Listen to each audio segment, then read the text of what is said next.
29 दिन में आपको कैसे रिवीजन करना है, कैसे पढ़ाई करना है और आपके क्वेश्चन टेस्ट का क्या अप्रोच होना चाहिए। रील मैथ से एग्जैक्टली 30 जो बच्चे हैं, इस 30 दिन में कैसे रिवीजन करना है, कैसे पढ़ाई करना है और क्वेश्चन टेस्ट का क्या अप्रोच होना चाहिए। ये नहीं प्रिडिक्ट करूंगा कि क्वेश्चन पेपर कैसा आएगा, लेकिन 2-3 चीज़ें ऐसे बता सकता हूँ कि क्वेश्चन पेपर कैसा आ सकता है। इस करके ये बता रहा हूँ कि अगर पेपर टॉप आए तो कैसे पढ़ना है और पेपर इजी आए तो कैसे पढ़ना है। ये सारी बातें करेंगे। लेकिन आज से 30 डे हमारा माइंडसेट क्या होना चाहिए, हमारा अप्रोच क्या होना चाहिए। सभी को पता होगा जो पीसीएमबी के स्टूडेंट होते हैं वो मतलब एक्स्ट्रा पैसे देकर और जेई मेंस वाला एग्जाम का फॉर्म भरते हैं और अप्रैल वाला और जनवरी वाला दोनों शिफ्ट देते हैं और उनको उससे एग्जाम का फील आता है। लेकिन आप लोगों को एक एक्स्ट्रा एग्जाम का फील मिला था 3 मई को पेपर हुआ और आपने क्या गलती की थी। फिजिक्स के कंसेप्ट में गलती हुआ था, फिर बायोलॉजी के लाइंस में गलती हुआ था या फिर सिली मिस्टेक हुआ था। गलतियों को आप एक बार फील कर चुके हैं, अब आप उसको दोबारा गलती नहीं करें। दूसरी बात, अगर आपने पूरी साल भर पढ़ाई नहीं की है तो कुछ ना करने से कोशिश करना ज़्यादा बेहतर होता है। आपने साल भर पढ़ाई नहीं की है तो बायो को स्ट्रॉन्ग करके, बायो में तो 350 प्लस लेके आ सकते हैं। अब उन बच्चों की बात करते हैं जिन्होंने पूरी साल भर अच्छे से पढ़ा था। उनको एक और मौका मिला है जिसमें उन्हें पूरे फोकस के साथ फिजिक्स, केमिस्ट्री, बायोलॉजी पे अपना पूरा ध्यान लगा देना है। हर दिन को अच्छे से यूटिलाइज करना है। देखो, रिजल्ट में आप क्वालिफाई उस दिन नहीं होते हैं जिस दिन आपका रिजल्ट आता है। एग्जाम में आप क्वालिफाई उस दिन होते हैं जिस दिन को आप अच्छे से यूटिलाइज करते हैं, अपना 100% देते हैं। और एग्जाम में आप हर उस दिन फेल होते हैं जिस दिन को आप वेस्ट करते हैं या अपना 100% नहीं देते हैं। 30 दिन बहुत होता है और इस 30 दिन में आप बहुत अच्छा स्कोर कर सकते हैं। अब बात करते हैं कि पढ़ना कैसे है। फिजिक्स में सबसे पहले आप सारे चैप्टर्स को फार्मूले ड्राफ्ट पे लिखिए, उसको याद कीजिए। अगर नहीं याद हो रहा तो बार बार लिख के याद कीजिए। और पिछले 20 साल 15 साल के, लगभग 15 साल के आप PYQ करिए। फिजिक्स के सारे कॉन्सेप्ट रिवाइज करिए। 3 मई के पेपर में लगभग 42 क्वेश्चन NCERT के लाइन से और NCERT के थ्योरी से आया था। आप NCERT को अच्छे से पढ़िए और NCERT के जो एक्सरसाइज क्वेश्चन होते हैं उन्हें सॉल्व कीजिए और NCERT के थ्योरी को जो थ्योरिटिकल क्वेश्चन होते हैं उन्हें अच्छे से करिए।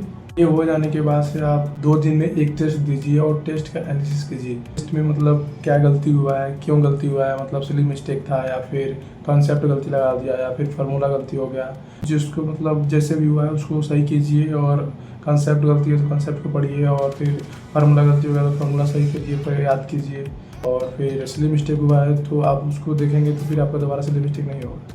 सेम चीज़ एकदम आपको केमिस्ट्री में भी करना है। उसके भी फार्मूला लिखिए और याद करना है और फिर से दोबारा उसको और PYQ सारे PYQ को करना है और PYQ करने के बाद से एक्सरसाइज करना है। जो NCERT में एक्सरसाइज है उन्हें करना है। और जिन्होंने ये सब कर लिया है तो उनके लिए जो 2026 का जो पेपर था जेईई मेंस का, उसके मतलब PYQ उसको आराम से करिए। और जिन्होंने मतलब ये कर लिया है वही मतलब जेईई मेंस के PYQ कर सकते हैं, नहीं तो इतना भी इनफ। करते हैं बायोलॉजी की। अगर बायोलॉजी में आपके 300 नंबर आ रहे हैं तो ये अच्छा स्कोर नहीं है। अगर पेपर टॉप है तो 330 स्कोर करना है। बायोलॉजी में पेपर इजी है तो 350 और 55 के बीच में स्कोर करना है। बात कर रहे हैं कि पेपर कैसा आएगा।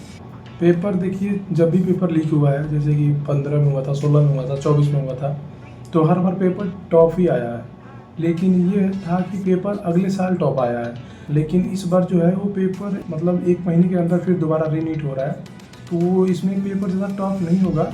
मतलब ऐसा हो सकता है कि ज़्यादा टॉप ना बनाए, क्योंकि अगर वो ज़्यादा टॉप बनाते हैं तो ये हो जाएगा कि गलती खुद की है और फिर से गलती मान भी नहीं रहे हैं और पेपर जिम्मेदारी थोप रहे हैं बच्चों पे। बट NTA वाले इतने समझदार पता नहीं है कि नहीं, तो आपको इजी टू मॉडरेट मान के तैयारी करना है। अगर पेपर टॉप भी आ रहा है तो आपको मतलब सेलेक्टिव क्वेश्चन करना है।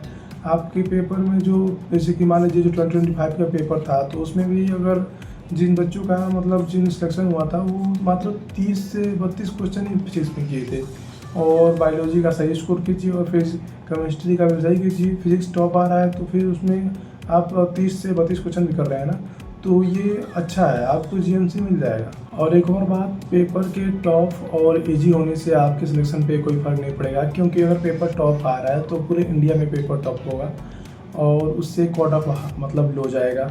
और फिर अगर पेपर इजी आ रहा है तो फिर कट ऑफ आ जाएगा। तब तक मिलते हैं किसी और न्यू वीडियो में। तब तक के लिए आप लोग चैनल सब्सक्राइब कर लीजिए और वीडियो को लाइक कीजिए।